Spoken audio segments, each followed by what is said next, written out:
As I might have mentioned before, I did not grow up with my parents. What a big happy family we got here. Instead, I was raised mostly by my grandparents, which meant that the media I was exposed to as a young child was, well, suited for the tastes of a 70-year-old. Although I was born in the late 90s, I hardly watched any of the popular movies that came out around that time. Instead, I grew up on Casablanca, Lawrence of Arabia, and a crap ton of old American Western movies. The common clay of the New West. You know, morons. By the time I was 10, I shared in my grandmother's love for Ingrid Bergman and Sidney Poitier. But then, in my teens, I started my Korean phase. Hello, early 2010s Hallyu wave, which was followed by my anime phase, which was then followed by my fruitless pursuit of Japanese movies. Modern Japanese movies rarely hit for me. I still can't quite explain why. And the ones that did hit had a lot in common with my next obsession: old-ass Japanese movies, which is the subject of today's video. I know this might be weird, but hear me out.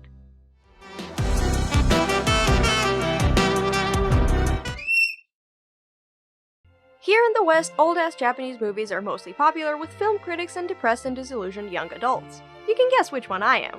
Okay, that's a generalization I pulled out of my ass, but so far I have not met a single other young person who shared my love for old Japanese movies where nothing happens. In fact, as soon as I mention slice of life and slow burner, I get various faces of disgust from my American friends. As it turns out, watching movies about the lives of also unexceptional others is not too popular. But even among Western movie connoisseurs, director Ozu Yasujiro is a very prestigious director. We associate him with highly acclaimed films about marriage, family, and generational conflict. You might have seen his name if you ever looked at a best movies of all time list on IMDb.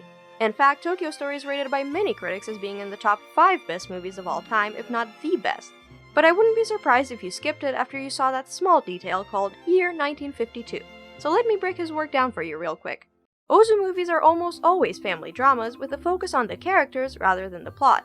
His characters are down to earth and believable. The stories aren't overly complex and border on mundane. His films seem simple and mundane, but the themes they depict are surprisingly ageless. The ever-present generational conflicts are era-specific, but that makes them even funnier to watch. While in most Ozu movies those generational conflicts are at the crux of very serious issues, there is but one exception in his filmography where they're played for laughs. Tokyo Story is very close to my heart, and I rewatch that movie almost every year. I think everyone should see it before they die. But Ohayo is the movie I would recommend to everyone who recoils at my beloved slow burner slice of lifers. Here's one good reason to watch it. Ohayo was the first Ozu film that got released in the West, 3 years after it came out in Japan. Yep, Tokyo Story didn't get shown here until the 70s. Yes, his films were just too Japanese for our simple minds. Ohayo can be best described as the wildcard in Ozu's filmography. It's much lighter in tone than many of his more famous works, and it's also one of a handful that is told primarily through the eyes of a child rather than an adult.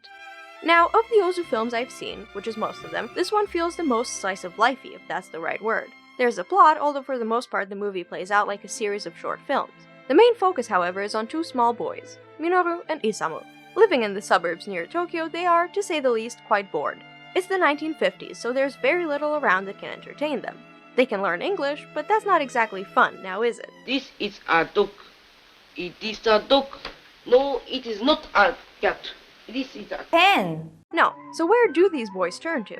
Their neighbors, of course, because they've got a television. It's a telly that they can watch sumo matches on. But of course, the boys' parents aren't exactly eager to let their children hang around their neighbor's house. After all, they're just far too American, as evidenced by their Sidney Poitier movie poster, and they're not exactly ready to dish out some money to buy a TV themselves, so the 2 boys decide to go on a talking strike.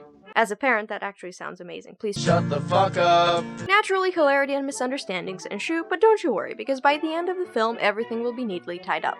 Got all that? Good, because that's the biggest thing that happens here. There's several other characters and subplots, of course, but for the most part, Ohayo is a very chill film. It's the only true comedy among Ozu's later output, with the film's most memorable and perhaps famous aspect being its use of toilet humor. Looking at these scenes out of context, you might not immediately realize just who made this film. They seem a bit out of place for a director whose works have primarily been bittersweet or melancholic. However, if you're already an Ozu fan like I am, don't think that just because we got a couple of fart jokes that the entire film is some lowbrow effort. Many of his earlier films were comedies, including the one this film is based on, but they also had many of the elements that he would further explore later in his career. But because these movies were his silent offerings, yeah, they got overlooked. Or lost. Or both. And yet everything here is still, well, Ozu. There's the classic low, static angles, the many establishing shots set to music, and of course the almost first-person dialogue shots that really immerse us in the scene. The plot also unfolds much like some other Ozu films, but here it feels almost like a sitcom right out of American television. Just like a soundstage, there are very few locations, with the majority of the film taking place in these suburbs with houses that are built so close to each other you'd probably hear your neighbor's cough. Stakes are low in normal terms, but still very important for its main characters. Ohayo even touches on how television will influence the modern world. 誰だったかテレビなんてものは一億総博知家のもとだなんて言っていますしね。ああ、それか。けどそれは何のことです？日本人がみんなバカになるって言うんですよ。It's a critique of the consumerist culture that was starting to take hold in the world as represented by this young couple.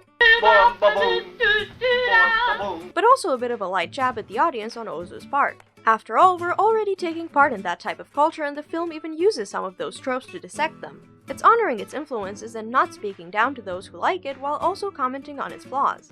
It's even making fun of the adults who believe television is a nuisance but think there's nothing wrong with cracking open a cold one with the boys.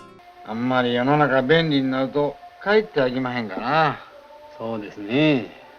困ったもんですな。Glug, glug, glug, glug, glug! And you can't have an Ozu film without generational conflict. The boys, for example, are a bit rude and not very polite when it comes to asking for a new television. Mom, TV now. Mom says it's my turn on the Xbox. But they're quick to point out that the adults aren't much better in that department. In their eyes, they're the more honest ones because adults are obsessed with proper greetings, manners, and pointless small talk. だったら大人だって余計なこと言ってるじゃないか。 As a young adult, I agree with those kids. None of these have any higher meaning besides, その無駄が世の中の潤滑油になってんだよ。 to the boys' parents, this comparison is dumb or perhaps a bit rude, but there's a good deal of truth to it that has us rethink how all the adult characters act. The housewives always have a smile on their face when they speak, but are probably more than ready to kill each other or burst into tears. But because the former is illegal and the second one is humiliating, mean gossip is the only other option. It's not good, but to them these types of formalities are necessary for society to function. Showing any other emotion would create more problems in the long run. All of this leads us to the major theme of this film: communication. What we've got here is failure to communicate. A misunderstanding starts the film with one of the housewives accusing the boy's mother of stealing money from the women's club. In reality, though, she hadn't stolen the money, but given it to the accuser's mother, who forgot to mention it to her daughter. Uh-oh. The boys and their parents have difficulties in expressing their wants and beliefs and struggle to find common ground. The neighbors also end up misunderstanding the boy's silence as some sort of ploy of their parents to get back at the neighbors for various small issues. And of course, the boy's English teacher wants to ask out their aunt, but is too shy to say anything besides. いいお天気ですね。 She's not any better at it either, though. いいお天気。ああ、あの子も面白い形ですね。あ、ほんと。面白い形。何かに似てるな。そう。何かに似てるわ。 But unlike Tokyo Story, which has a not-so-happy view on this theme, Ohayo is a bit more optimistic. It's not one party who is completely to blame because both sides have their problems. As a matter of fact, both generations are quite similar to one another. Both the children and the adults grow envious of the neighbors for what they have and they don't. In this case, a TV set versus a washing machine. I got shit stains in my pants! Hell, farting even ties back into the whole idea of communication. Small talk for the boys takes the form of farting and getting each other to fart. As for the adults, well, it's the weather, of course. いいお天気ですね。本当にいいお天気。 Yeah, I'd side with the kids on this one. Funnily enough, there's actually a scene where one of the housewives mistakes her husband's farts for him actually saying something. Another one. あんた呼んだ？いいよ。 Another one. Most of the major problems in the story are resolved by the end. その代わり二人とも勉強するんだぞ。うん、するよ。するよ。ありがとう。I love you. The first time I heard about this movie was in a university seminar by a visiting Harvard professor. It was an optional attendance thing, so naturally kids show up just to impress their professors and then trickle out slowly as the discussion went from media today to media yesterday. I'm mentioning this because although the connection between the craze of Comiket and the craze of getting a TV in the 60s might not seem apparent, it's all connected in our media consuming habits. I may not have presented this movie as eloquently as the Harvard professor, but if you watch the scene from Ohayo where the father says television will create 100 million idiots enough times, you might find yourself smiling at every new media craze out there.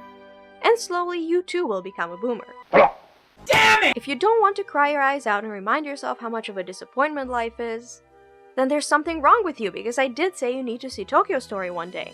いやね、世の中って。そう、嫌なことばっかり。 But if you want a lighter entry point to Ozu's works, then you'll do well with Ohayo as your first watch. See you next time. I love you.